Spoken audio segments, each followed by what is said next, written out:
11 तारखेला माझी उमेदवारी पक्षश्रेष्ठींनी महाविकास आघाडीच्या वतीने डिक्लेअर केली आणि त्या दिवसापासून आम्ही प्रचाराला सुरुवात केली। या धुळे लोकसभा मतदारसंघामध्ये ज्या काही 6 विधानसभा मतदारसंघ येतात त्याच्यामध्ये ग्रामीण भाग आणि शहरी भाग असा विभागला जातो। ग्रामीण भागाचे प्रश्न वेगळे आहेत, शहरी भागाचे प्रश्न वेगळे आहेत। ग्रामीण भागामध्ये सर्वत्र प्रचार करत असताना तेथील जे काही शेतकरी बांधव आहेत ते अतिशय त्रस्त आहेत।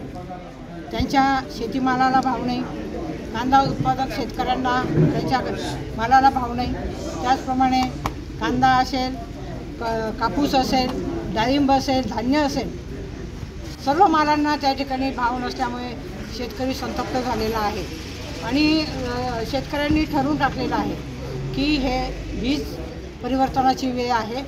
कारण आपण म्हणतो शेतकरी हा कृषीप्रधान आपला भारत देश आहे, परंतु त्या शेतकऱ्याला त्या कृषीला प्रदान करण्याचं काम या शासनाने केलेलं नाही। BJPचं जे सरकार आहे हे शेतकऱ्यांच्या विरोधातलं सरकार आहे आणि त्यांच्या मालाला हमीभाव हा मिळालाच पाहिजे। त्यांचं जे काही बियाणं, खतं, पेस्टिसाइड्स आणि अवजार आहेत त्याला 18% GST द्यावा लागतो। तो GST देखील 100% रद्द होणं हे गरजेचं आहे। एकंदरीत कसं आव्हान आहे तुमच्या पुढे? आणि या ठिकाणी मी सांगते शहरी भागामध्ये इन्फ्रास्ट्रक्चर जे आहे ते अतिशय महत्त्वाचं आहे। इंडस्ट्री आली पाहिजे, त्याचप्रमाणे जे काही पॉवरलूम संस्था आहेत, जे बुनकर बांधव आहेत त्यांचे सुद्धा प्रश्न हे सुटले गेले पाहिजे।